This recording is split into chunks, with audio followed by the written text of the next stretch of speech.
আরবি ভাষায় তাকাসুর শব্দটি এসেছে কাসরা থেকে। কাসরা মানে অনেক, কাসির মানে বহু, কাসির অর্থ বহু, তাই না? কাসরা দিয়ে আধিক্য বোঝায়। তাফাউল থেকে তাকাসুর, এটা দিয়ে তিনটি জিনিস বোঝায় না, আসলে চারটি জিনিস। পুরো আয়াতের অর্থ বলার আগে আমরা এই চারটি জিনিসের অর্থ জানবো ইনশাআল্লাহ তাআলা। তাকাসুরের প্রথম অর্থ হচ্ছে অনেক কিছু পাওয়ার লোভ। কাসির অর্থ অনেক, আর তাকাসুর মানে অনেক কিছু পাওয়ার লোভ।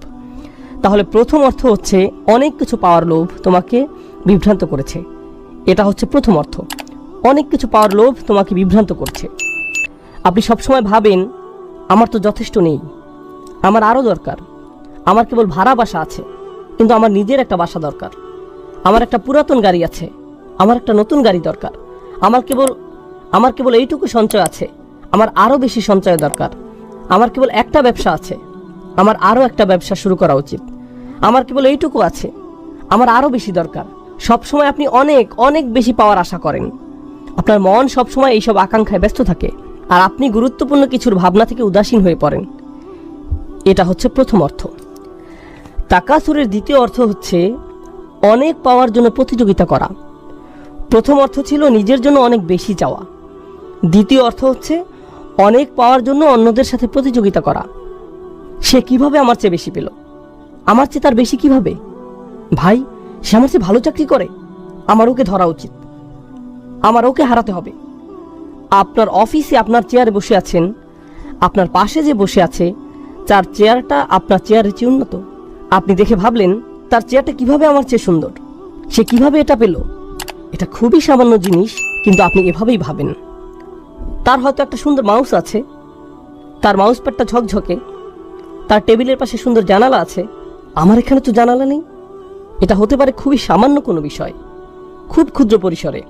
একজনের চাকরি হয়তো বিল্ডিং পরিষ্কার করা, তার ঝাড়ুটা হয়তো পরিষ্কার। আরেকজন দেখে ভাবলো, ভাই রে, তার ঝাড়ুটা আমার চেয়ে সুন্দর। আপনি অন্যের সাথে সব সময় নিজের তুলনা করেন, সব সময় নিজের গাড়ির সাথে অন্যের গাড়ির তুলনা করেন, আপনার বাড়ির সাথে অন্যের বাড়ির, আপনার জামা কাপড়ের সাথে অন্যের জামা কাপড়ের, আপনার সম্পদের সাথে অন্যের সম্পদের তুলনা করেন। আর এটা আপনাকে বিভ্রান্ত করছে। প্রথম বিষয়টি ছিল আপনি নিজে অনেক কিছু চান। দ্বিতীয় বিষয়টি হচ্ছে আপনি সব সময় অন্যের সাথে নিজেকে তুলনা করেন। অন্যের সাথে নিজের তুলনা করার এই মনোভাবটি সবসময় আপনাকে ব্যস্ত রাখে। বলে রাখি, এই মনোভাবটি সামাজিক আচার অনুষ্ঠানেও প্রকাশ পায়। তাদের বিয়ে এরকম ছিল, তাহলে আমাদের বিয়ে কেমন হবে? আমাদের পরিবারের বিয়েটা তাদের চেয়েও জাঁকজমক হতে হবে। তারা এই হল ভাড়া নিয়েছে, আমরা এর চেয়েও দামি হল ভাড়া করব। এত ভাড়া দিয়ে তাদের বিশাল অঙ্কের ঋণ হয়েছে, আমরা এর চেয়ে বেশি খরচ করে তার চেয়ে বিশাল অঙ্কের ঋণ মাথায় নিব। তাই না? মূল বিষয়টা হচ্ছে এই প্রতিযোগিতা সব সময় এমন হয়, এটা সব সময় হয়। আর হ্যাঁ, এটা তো অমুসলিমদের মধ্যেও হয়ে থাকে। এটা তো শুধু মুসলিমদের মধ্যেই হয় অবশ্যই তা নয়। আল্লাহ এখানে সমগ্র মানুষের সাথে কথা বলছেন। কে প্রমোশন পেতে চায়? ভাই, তার প্রমোশন না হোক, আর যদি তার হয় তাহলে তার হলো কেন, আমার কেন হলো না? যখন অন্য একজনের প্রমোশন হয় তার মানে এই না যে আপনি কম পাবেন, এরপরেও আপনার বাসায় খাবার থাকবে। কিন্তু এটা মানুষের প্রকৃতিগত স্বভাব। এমনকি এটা বাচ্চাদের মধ্যেও হয়ে থাকে, বাচ্চাদের মধ্যেও হয়ে থাকে। মনে করেন আপনার 2টি বাচ্চা আছে, এদের একজনের খাতায় তার শিক্ষক স্টার দিয়েছেন, আর অন্যজনের খাতায় স্টার দেননি। তিনি হয়তো অন্য কারো খাতায় দিয়েছেন। আপনি হয়তো বাচ্চাদের নিয়ে গাড়ি করে বাসায় ফিরছেন, সে বলল আমি একটা স্টার পেয়েছি। অন্যজন হতাশ হলো, আমি কিছুই পাইনি। এখানে লক্ষ্য করার বিষয় হলো, সে স্টার পাক বা না পাক, প্রথম শিশুটি কি এতে কষ্ট পেয়েছে? পায়নি। কিন্তু ইতোমধ্যেই তার মধ্যে কি দেখা যাচ্ছে? প্রতিযোগিতার মনোভাব। তার যা আছে আমারও তা চাই, সে যা পায় আমি যেন তাই পাই। এটা একটা স্বাভাবিক প্রবৃত্তি। তাই আল্লাহ আজ্জা জাল্লা এই আয়াতে এই মনোভাবটির প্রতি ইঙ্গিত করেছেন। তাহলে প্রথমটি ছিল বেশি চাওয়া, দ্বিতীয়টি হচ্ছে বেশি চাওয়ার ক্ষেত্রে প্রতিযোগিতা করা। এটা হচ্ছে দ্বিতীয় অর্থ। আসুন এবার তৃতীয় অর্থটি জানি। তৃতীয় অর্থটি হলো বেশি পাওয়ার কারণে অহংকার করা, আর তাফাখুর মা তাকাসুর। আপনার অনেক থাকার কারণে গর্ব করা। অর্থাৎ যখন কেউ আপনার কাছে আসে, সে হয়তো কোনো কিছু নিয়ে কথা বলছে, আপনি হুট করে বলে বসলেন ও হ্যাঁ, আমি তো ওখান থেকে গ্রাজুয়েশন করেছি। ওহো, বলে রাখি, এই গাড়িটা আমি মাত্র 2 মাস আগে কিনেছি, খুব ভালো দামে পেয়েছি, মাত্র 37 লাখ, ইত্যাদি ইত্যাদি। সে কি আপনাকে জিজ্ঞেস করেছে আপনার গাড়ি আছে কিনা? সে তো জিজ্ঞেস করেনি, কিন্তু কোনো কারণ ছাড়াই আপনার তাকে বলতে ইচ্ছে হয়েছে। কারণ তাকাসুর থেকে আমরা বুঝতে পারছি এটা কেবল এমন নয় যে শুধু আপনার থাকলেই হবে, বরং আপনি অন্যদেরকে এটা বলতে স্বাচ্ছন্দ্য বোধ করেন। আপনি অন্যদের জানাতে চান যে আপনি খুব ভালো চাকরি করছেন, আপনার এটা আছে, ওটা আছে।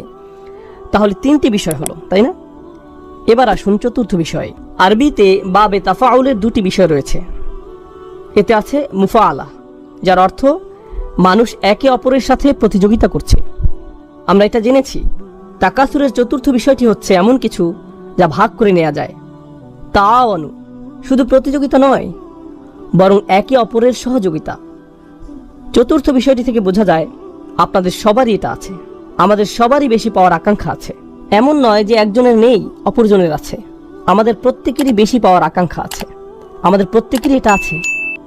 আর অনেক অনেক বেশি পাওয়ার আকাঙ্ক্ষাই, একে অপরের সাথে প্রতিযোগিতা করার ইচ্ছাই আমাদের সবাইকে এক করেছে। বলে রাখি, এটা এমন একটি সার্বজনীন বিষয় যা বিভিন্ন ধর্মের, ভিন্ন বর্ণের, ভিন্ন জাতির, ভিন্ন বয়সের মানুষকে এক করেছে। আমরা অনেকভাবে আলাদা হতে পারি, তাই না? কিন্তু আমাদের সবার মধ্যে কোন জিনিসটি সার্বজনীন? আমরা বেশি চাই। আমাদের যা আছে আমরা তার চেয়েও বেশি চাই। আমাদের যা আছে তাই নিয়ে আমরা সুখী নই। আর আল্লাহ বলেন, এই মনোভাব, এই চিন্তা প্রক্রিয়া আপনাকে বিভ্রান্ত করেছে, আপনাকে ভুলিয়ে দিয়েছে। কিন্তু আরবিতে যখন ইলহা শব্দটি ব্যবহৃত হয়, তখন এই প্রশ্নটি চলে আসে যে কিসের থেকে ভুলিয়ে দিয়েছে? আচ্ছা, বুঝলাম আমাকে ভুলিয়ে দিয়েছে। আপনি যখন আমাকে ভুলিয়ে দিয়েছে বলেন, স্বাভাবিকভাবে একটা প্রশ্ন চলে আসে, কিসের থেকে ভুলিয়ে দিয়েছে? আমি কাজের কথা ভুলে গিয়েছি, আমি স্কুলের কথা ভুলে গিয়েছি, আমি কিসের কথা ভুলে গিয়েছি? এটি জানতে হলে আরবিতে একটি আন যোগ করতে হয়।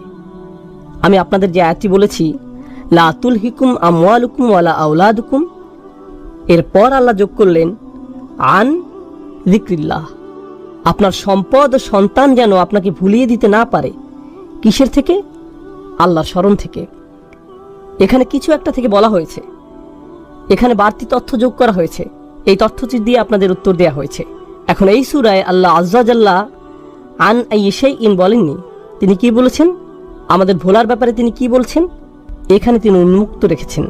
উন্মুক্ত রাখার মাহাত্ম্য হচ্ছে এটা ইতলাকে পরিণত হয়েছে, এটা শর্তহীন হয়েছে। আপনি নিজে খুঁজে বের করুন। আল্লাহ চান যেন আমরা নিজে খুঁজে বের করি আমরা কি থেকে ভুলে আছি।